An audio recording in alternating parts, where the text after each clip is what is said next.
नमस्कृत्य नरं चैव नरोत्तमं देवीं सरस्वतीं व्यासं ततो जयमुदीरयेत्। ओम नमो भगवते वासुदेवाय, ओम नमः पितामहाय, ओम नमः प्रजापतिभ्यः, ओम नमः कृष्णद्वैपायनाय, ओम नमः सर्वविघ्नविनायकेभ्यः।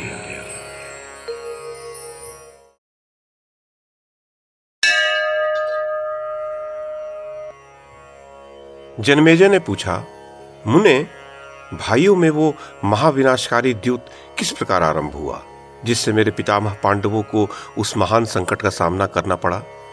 वहां कौन कौन से राजा सभासद थे? किसने द्यूत क्रीड़ा का अनुमोदन किया और किसने निषेध? विप्रवर, ये द्यूत ही समस्त भूमंडल के विनाश का मुख्य कारण है। सौती कहते हैं, राजा के इस प्रकार पूछने पर व्यास जी के प्रतापी शिष्य वेद तत्वज्ञ वैशंपायन जी वो सब प्रसंग सुनाने लगे। वैशंपायन जी ने कहा, जनमेजय, विदुर का विचार जानकर धृतराष्ट्र ने एकांत में दुर्योधन से पुनः इस प्रकार कहा, पुत्र, विदुर बड़े नीति निपुण और ज्ञानी हैं। वे हमें बुरी सम्मति कभी नहीं दे सकते। जब वे द्यूत को अशुभ बतलाते हैं तब तुम शकुनी के द्वारा द्यूत का खेल कराने का संकल्प छोड़ दो। विदुर की बात परम हितकारी है। उनकी सम्मति से काम करने में ही तुम्हारा हित है। भगवान बृहस्पति ने देवराज इंद्र को जिस नीति शास्त्र का उपदेश किया था, विदुर उसके मर्मज्ञ हैं। यादवों में जैसे उद्धव, वैसे ही कौरवों में विदुर। मुझे तो द्यूत में विरोध ही विरोध दिख रहा है। द्यूत आपस की फूट का मूल कारण है, अतः तुम इसका उद्योग बंद कर दो। देखो, माता पिता का काम है हित अहित समझा देना, सो मैंने कर दिया। तुम्हें वंश परंपरागत राज्य प्राप्त हो गया है और मैंने तुम्हें पढ़ा लिखा कर पक्का भी कर दिया है। द्यूत में क्या रखा है, छोड़ो ये बखेड़ा। दुर्योधन ने कहा, पिताजी, मेरी धन संपत्ति तो बहुत ही साधारण है, इससे मुझे संतोष नहीं है। मैं युधिष्ठिर की सौभाग्य लक्ष्मी और उनके अधीन सारी पृथ्वी देखकर बेचैन हो रहा हूं। मेरा कलेजा विहर रहा है। हाय, मेरा कलेजा पत्थर का है, तभी तो मैं इतनी बातें करता और सब कुछ सहता हूं। मैंने अपनी आंखों देखा है कि युधिष्ठिर के यहाँ नीप, चित्रक, कौकुर, कारस्कार और लोहजंग आदि राजा दासों के समान विनीत भाव से सेवा टहल कर रहे थे। समुद्र के अनेक द्वीपों, रत्नों की खानों और हिमालय के राजा तनिक देर करके आए थे। इस कारण से उनकी भेंट अस्वीकार कर दी गई। युधिष्ठिर ने मुझे ही ज्येष्ठ और श्रेष्ठ समझकर सत्कार के साथ रत्नों की भेंट लेने के लिए नियुक्त किया था। इसीलिए मैं सब कुछ जानता हूं। हीरों, रत्नों और मणिमाणिक्यों की इतनी राशि इकट्ठी हो गई थी कि उसके ओर छोर का पता तक नहीं चलता था। जब रत्नों की भेंट लेते लेते मेरे हाथ रुक गए और मैंने क्षण भर विश्राम करने का सोचा, इतनी ही देर में राजाओं की भीड़ बड़ी दूर तक लग गई थी। मैं दानव बिंदु सरोवर से अनेक रत्न ले आया था और स्फटिक की शिलाएं बिछाकर उसने पुष्करणी सी बना दी थी। मैंने उसे जल समझ लिया और वस्त्र उठाकर उस पर चलने लगा। भीमसेन ये समझकर हंस दिया कि हमारी संपत्ति देखकर भौचक्का हो गया है और रत्नों की पहचान में तो ये बिल्कुल मूर्ख है।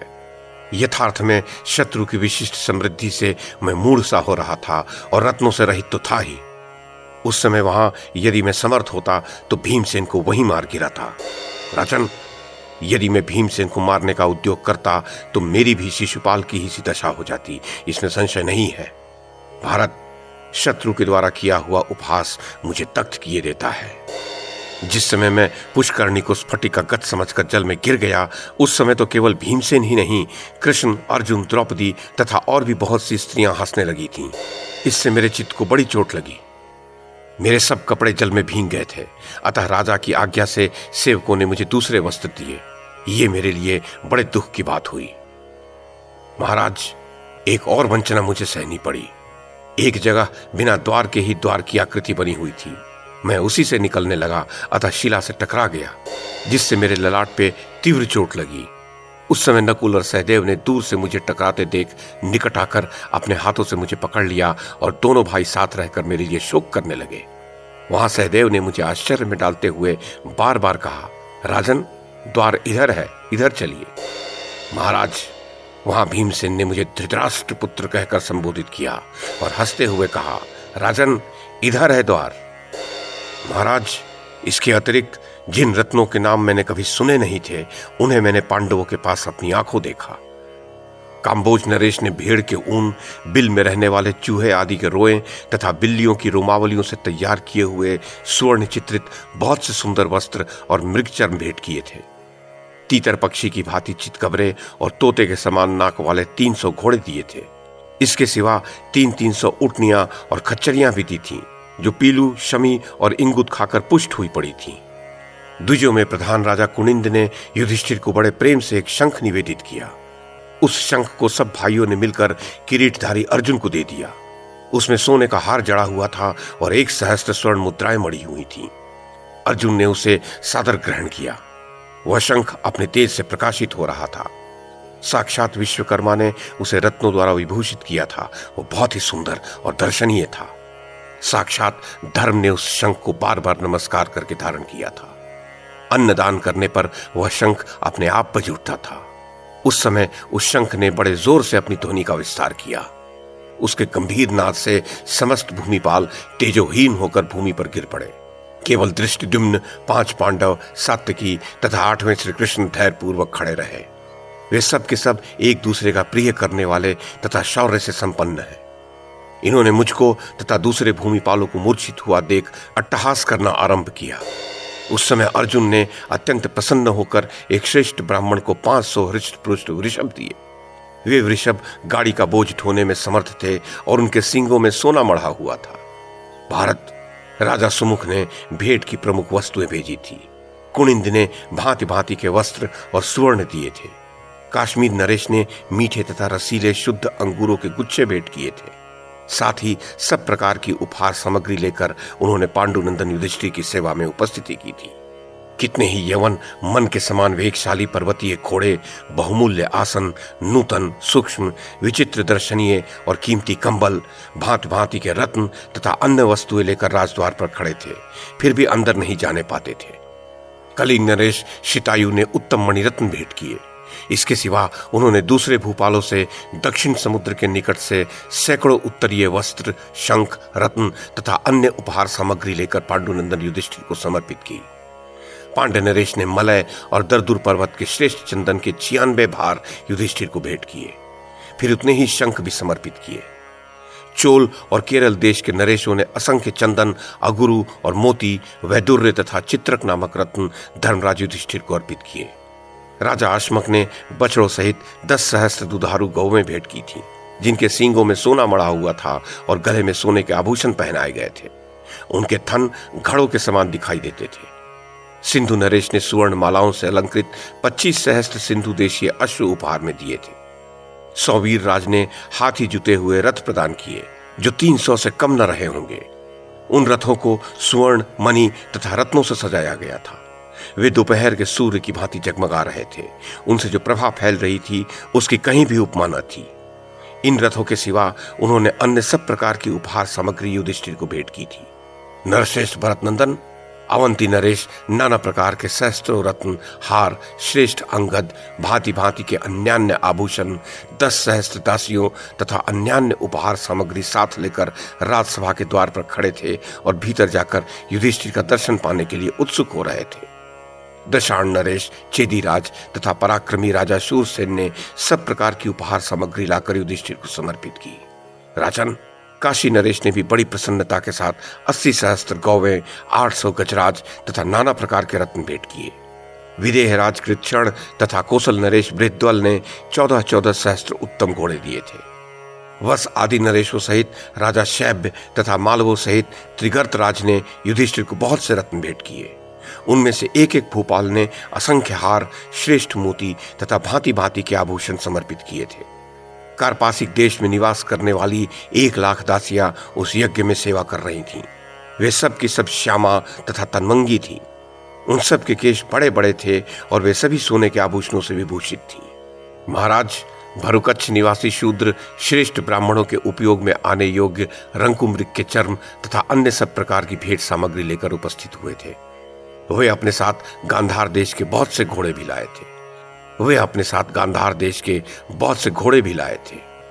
समुद्र पार या समुद्र तट के वनों में रहने वाले वैराम, पारद, आभीर और कितव जाति के लोग जो वर्षा के जल से उत्पन्न अन्न के द्वारा ही जीवन निर्वाह करते हैं, अनेकों रत्न, बकरे, मेढ़े, गौ, सुवर्ण, खच्चर, ऊंट और भांति भांति के कंबल लिए भेंट देने को द्वार पर खड़े थे, परंतु उन्हें कोई भीतर नहीं घुसने देता था।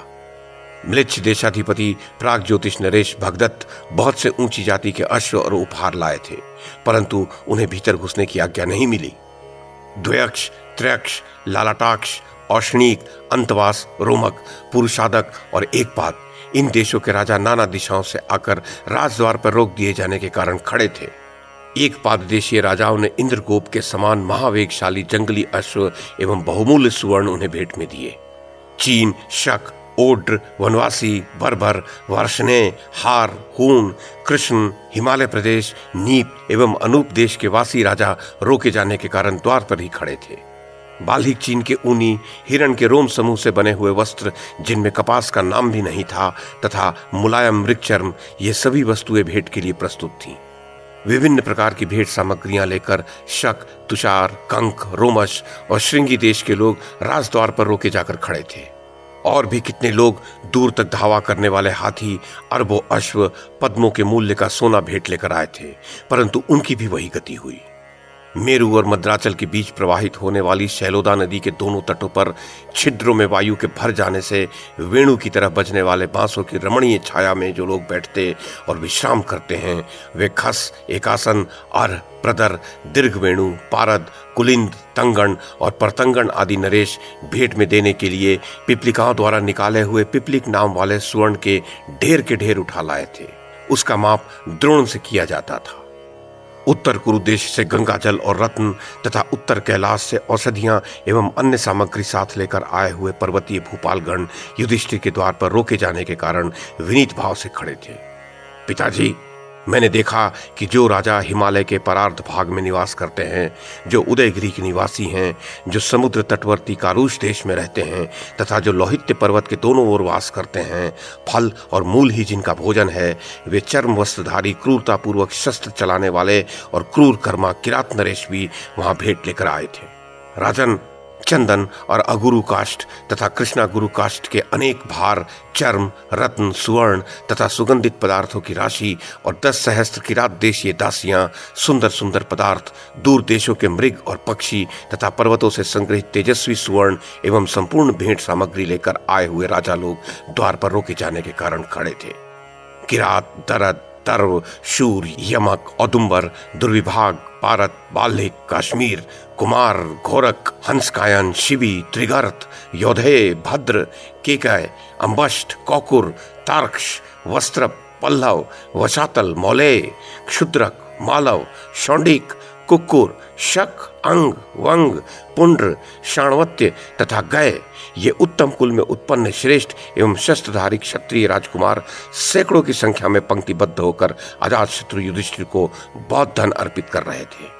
भारत, वंग, कलिंग, मगध, ताम्रलिप्त, पुंडरक, दौवालिक, सागरक, पत्रोण, शैशव तथा कर्ण प्रावरण आदि बहुत से क्षत्रिय नरेश वहां द्वार पर खड़े थे तथा राजाज्ञा से द्वारपालगण उन सबको यह संदेश देते थे कि आप लोग अपने लिए समय निश्चित कर लें, उसके उपरांत उत्तम भेंट सामग्री अर्पित करें।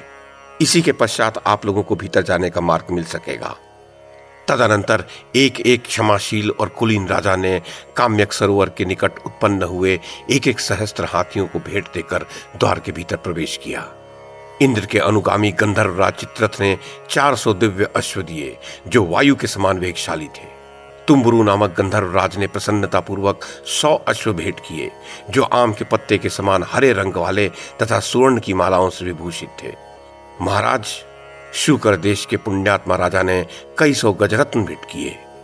मत्स्य देश के राजा विराट ने सुवर्ण मालाओं से विभूषित 2 सहस्त्र मतवाले गज उपहार के रूप में दिए।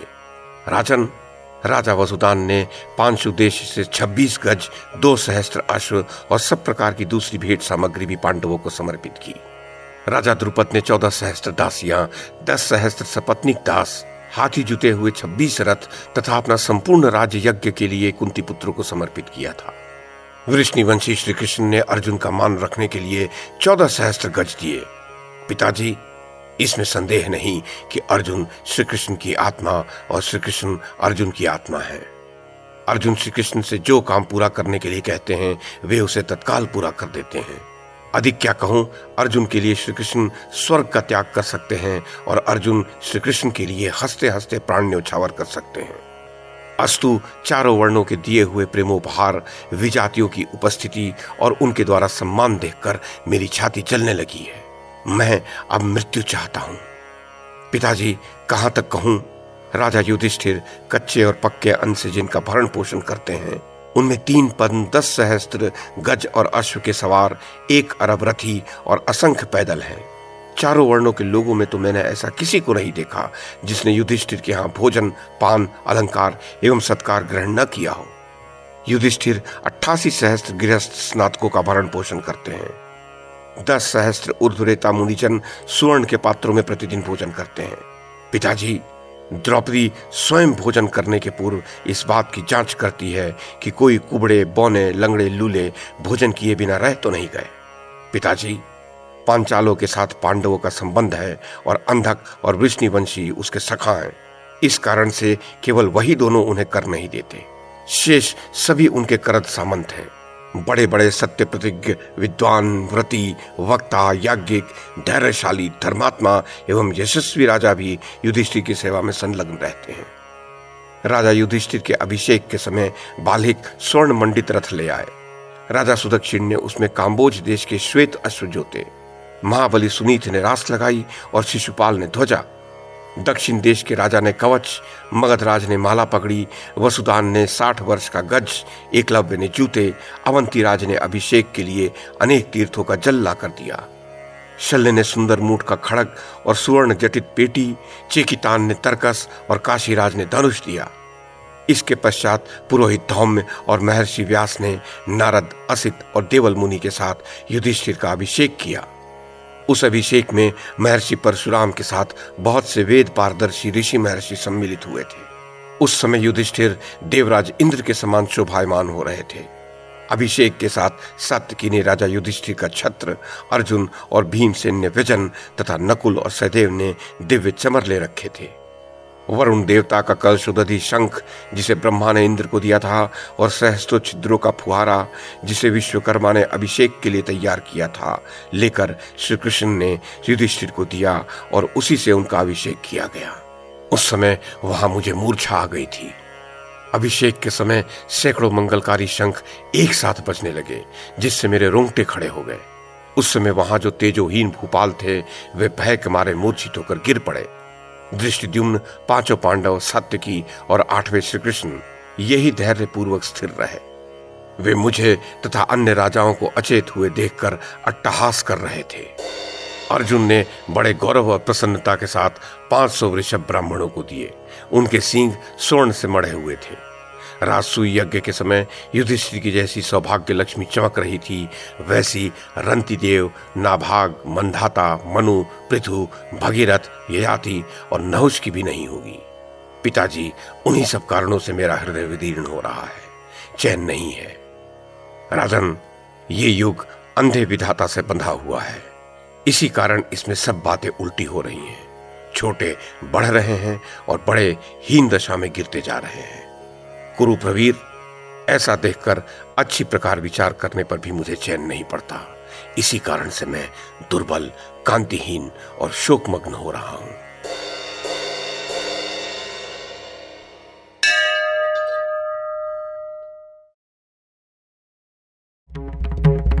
YouTube के माध्यम से महाभारत की कथा को एक श्रृंखला के रूप में प्रस्तुत करने का हमारा ये प्रयास यदि आपको सराहनीय लगा हो तो कृपया इस कड़ी को लाइक और शेयर करें, चैनल को सब्सक्राइब करें और बेल आइकन को दबाएं। साथ में अन्य लोगों को भी देखने के लिए प्रेरित करें। धन्यवाद और नमस्कार।